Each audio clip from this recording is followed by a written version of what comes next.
السلام علیکم 9 کلاس میں آپ کی پاکستان اسٹڈیز کی ٹیچر مس مریم ظفر۔ آج ہم لوگ فرسٹ چیپٹر کا کویشچن نمبر 4 کرنے جا رہے ہیں، اور کویشچن نمبر 4 ہے قائد اعظم محمد علی جناح کے ارشادات کی روشنی میں نظریہ پاکستان کا احاطہ کریں۔ اس کا آنسر ہمیں ملے گا پیج نمبر 14 سے پیج نمبر 15 پہ۔ تو ہم لوگ چلتے ہیں پیج نمبر 14 پہ۔ پیج نمبر 14 پر ہم لوگ پڑھیں گے کویشچن نمبر 4 لانگ کا آنسر، جو کہ ہے نظریہ پاکستان اور قائد اعظم۔ قائد اعظم والا یہ کویشچن کرنے سے پہلے آپ لوگوں نے قائد اعظم کا تعارف جو ہے وہ لازمی اس میں لکھنا ہے، اور تعارف وہی ہے جو میں آپ لوگوں کو آلریڈی بتا چکی ہوں کلاس میں۔ میں نے آپ کو آن بورڈ جو ہے وہ اس کو لکھوا دیا ہوا ہے۔ تو سب سے پہلے ہم پڑھیں گے تاریخ میں کچھ ایسی شخصیات ملتی ہیں جنہوں نے اقوام کی تقدیر کو ہی بدل کر رکھ دیا۔ قائد اعظم محمد علی جناح برِ صغیر کی ان شخصیات میں سے ایک ہیں جنہوں نے برِ صغیر کے مسلمانوں کی تقدیر کو بدل کر رکھ دیا۔ قائد اعظم محمد علی جناح دو قومی نظریے کے زبردست حامی تھے، اور وہ ہر لحاظ سے مسلمانوں کو الگ قوم کا درجہ دیتے تھے۔ آپ نے اس سلسلے میں فرمایا، اب جہاں پر فرمان کی بات آ جاتی ہے تو میں نے آپ لوگوں کو گائیڈ کیا ہوا ہے کہ جب بھی کسی کا فرمان لکھنا ہوتا ہے تو ہم پیج کے سینٹر میں 2 مارجن لائنز ڈرا کرتے ہیں، اور انورٹڈ کوماس کے اندر لکھی ہوئی جو فرمان کی تحریر ہے اس کو ہم لوگ ان مارجن لائنز کے اندر لکھتے ہیں، تاکہ یہ پریزنٹیبل ہو جائے اور دیکھنے میں بھی اچھا لگے، اور آپ کے پیپر کی اٹیمپٹ کو بھی اپریشیٹ کیا جائے۔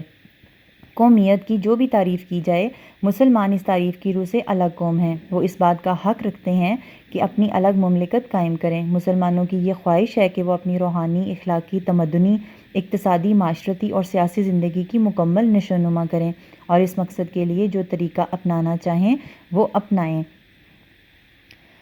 نیکسٹ پوائنٹ جو ہم لوگ کریں گے وہ ہے قرارداد لاہور کا۔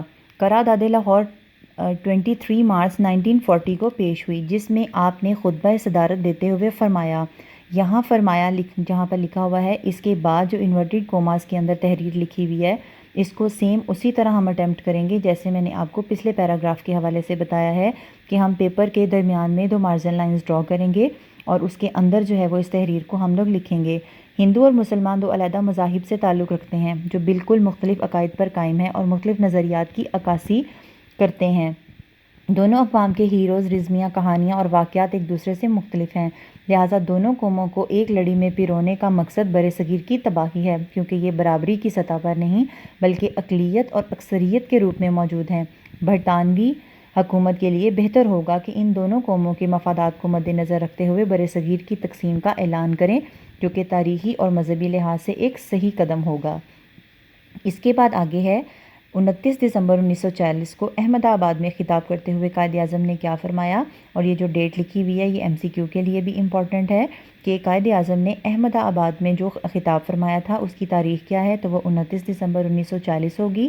اور اگر یہ پوچھا جائے کہ 29 دسمبر 1940 کو قائد اعظم نے اپنا خطاب کس جگہ پر دیا تھا، تو آپ اس کا آنسر جو ہے اس میں احمد آباد کو چوز کریں گے۔ اس کے بعد جو تحریر ہمیں پھر انورٹڈ کوماس کے اندر نظر آ رہی ہے، اس کو بھی ہم لوگ مارجن لائنز ڈرا کر کے اس کے اندر ہی لکھیں گے۔ پاکستان صدیوں سے موجود رہا، شمال مغرب مسلمان کا وطن رہا۔ ان علاقوں میں مسلمانوں کی آزاد ریاستیں قائم ہونی چاہیے تاکہ وہ اسلامی شریعت کے مطابق اپنی زندگی بسر کریں۔ اور پھر آ جاتا ہے پاکستان بننے کے بعد آپ نے فرمایا، ہمیں پنجابی، سندھی، بلوچی اور پٹھان کے جھگڑوں سے بالاتر ہو کر سوچنا چاہیے۔ ہم صرف اور صرف پاکستانی ہیں، اب ہمارا فرض یہ ہے کہ پاکستانی بن کر زندگی گزاریں۔ اس کے علاوہ آپ نے اقلیتوں کو مکمل تحفظ دینے اور برابری کے حقوق دینے کا اعلان کیا، یہی اسلام کی بنیادی تعلیم ہے۔ اس کے بعد آ جاتا ہے پوائنٹ، وہ ہے 11 اکتوبر 1947 کو حکومت پاکستان کے افسران سے خطاب کرتے ہوئے قائد اعظم نے فرمایا، یہاں پر جو ہمیں ڈیٹ نظر آ رہی ہے یہ بھی آپ نے MCQ کے طور پر تیار کرنی ہے کہ حکومت پاکستان کے افسران سے قائد اعظم نے خطاب کب کیا تھا۔ 11 اکتوبر 1947 کو کیا تھا، اور 11 اکتوبر 1947 کو قائد اعظم نے کن کو خطاب کیا تھا؟ حکومت پاکستان کے افسران کو خطاب کیا تھا۔ پھر جو اس کے اندر آپ لوگ دیکھ رہے ہیں کہ جو تحریر لکھی ہوئی ہے اس کو بھی مارجن لائنز ڈرا کر کے ہم اس کے اندر لکھیں گے۔ ہمارا نصب العین یہ ہے کہ ہم ایک ایسی مملکت تخلیق کریں جہاں ہم آزاد انسانوں کی طرح رہ سکیں، جو ہماری تہذیب اور تمدن کی روشنی میں پھلے پھولے، اور جہاں اسلام کے معاشرتی انصاف کے اصولوں کو ابھارنے کا موقع ملے۔ اب جو لاسٹ والا ہم پوائنٹ پڑھنے جا رہے ہیں یہ آپ لوگوں نے اولڈ بک ایڈیشن میں بھی ایز اے شارٹ کویشچن تیار کیا ہوا ہے، اور یہ کویشچن نمبر 1 شارٹ کا آنسر بھی ہے۔ 1 جولائی 1948 کو قائد اعظم نے اسٹیٹ بینک کا افتتاح کرتے ہوئے کیا فرمایا؟ اس کو بھی آپ MCQ کے طور پر تیار کریں گے کہ قائد اعظم نے اسٹیٹ بینک کا افتتاح کب کیا؟ 1 جولائی 1948۔ 1 جولائی 1948 کو قائد اعظم نے کن سے خطاب کیا؟ اسٹیٹ بینک آف پاکستان سے۔ مغرب کا معاشی نظام انسانیت کے لیے ناقابل حل مسائل پیدا کر رہا ہے اور یہ لوگوں کے درمیان انصاف قائم کرنے میں ناکام رہا ہے۔ ہمیں دنیا کے سامنے ایک ایسا معاشی نظام پیش کرنا چاہیے جو اسلام کے صحیح تصور مساوات اور سماجی انصاف کے اصولوں پر مبنی ہو۔ تو اسٹوڈنٹس یہاں پر ہمارا کویشچن نمبر 4 لانگ جو ہے کمپلیٹ ہو گیا۔